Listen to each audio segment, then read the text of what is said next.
Hello, welcome to another video. I know the screen is dark, I don't have any kind of studio lighting or anything like that. Hi Mo.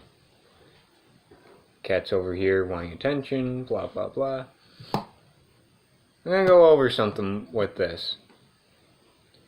Because a lot of people used in the 90s the Boss Metal Zone and said it was terrible. Hi Mo. Yes, hi.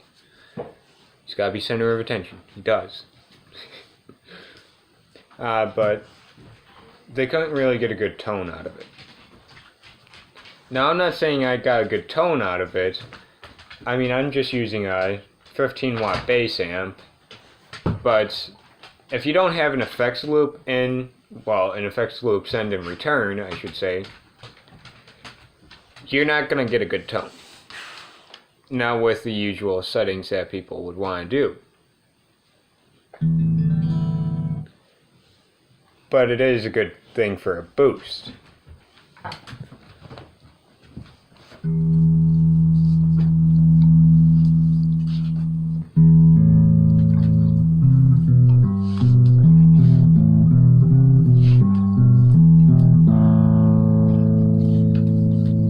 Get a minor amount of distortion with it. But that's because I keep everything except for level at about a quarter of the way. Would you two quit? I know, you're having fun. But no. Nope. Alright, okay.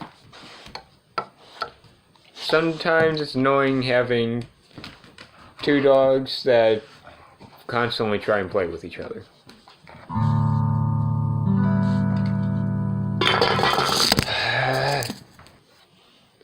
Hey, maybe that's gonna be a little bit better. No? Of course not.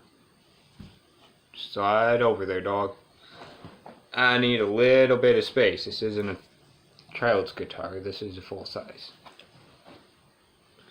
Thank you. I didn't mean you had to get down. You could just laid over your head on Dopey. Whatever.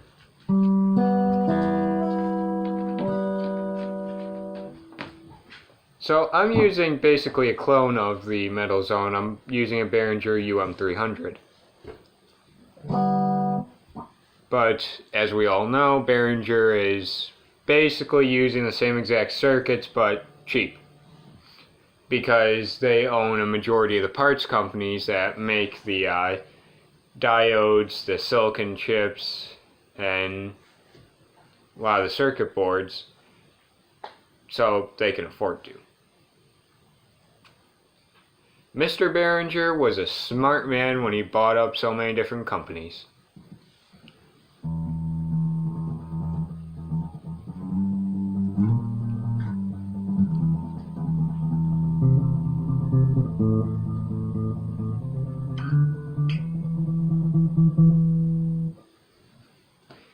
Before people ask, no, I don't ever use a pick. I mainly, I'll either play like this, or if I actually need to use a pick, I just use the nail.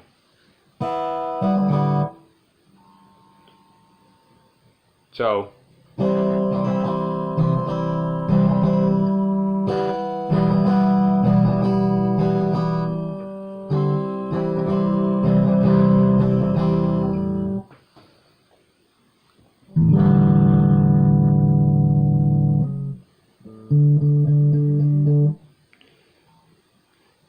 you don't want to go for a heavy distortion with that pedal.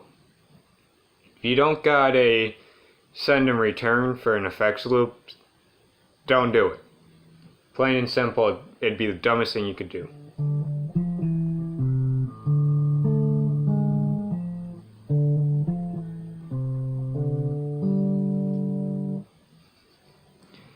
But if you use it with very, very conservative settings, and use your level as gain instead of distortion as your gain,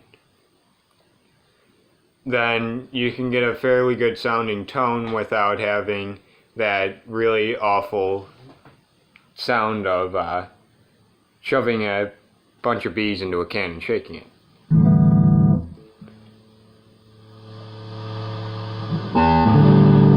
Yeah, you don't get that if you do it more conservatively.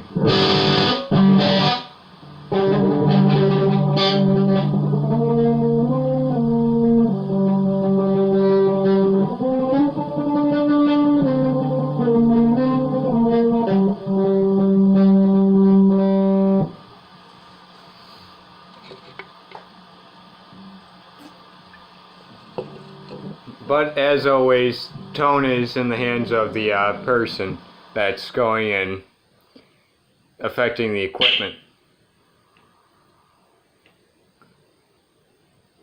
And this is why you turn down the mid dial first and not just the other one, the mids that are within the mids.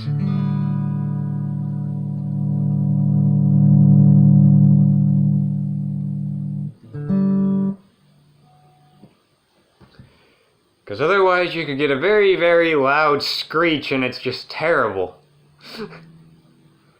Of course, I'm not recording using my headset for a microphone. Why? Because, I don't know. The mic's better on that, but who cares when you're just trying to record a simple video?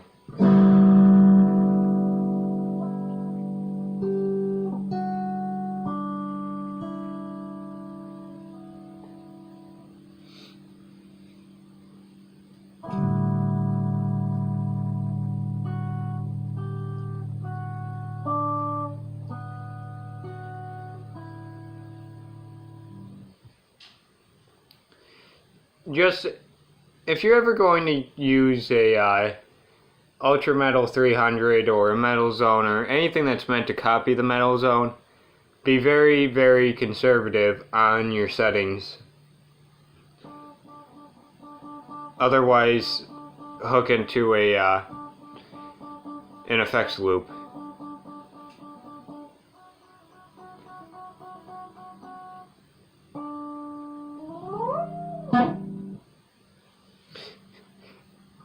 Most guitars can't get this high.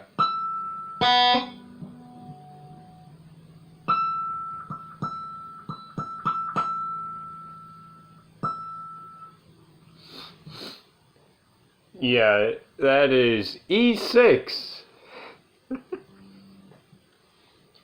But a lot of guitars don't have 24 frets, they stop short at 22, and I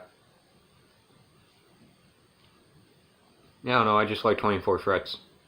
That's the main thing that drew me to this, so. But back to the pedal, if you're ever in the market for a distortion pedal and you don't have much, Behringer is a good company. They do make things cheaply, but I mean, that's because they can.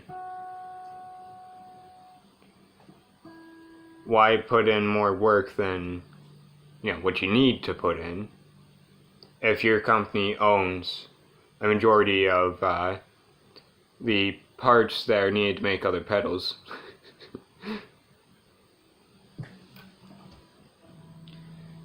But till next time, comment, do whatever, and have a nice day.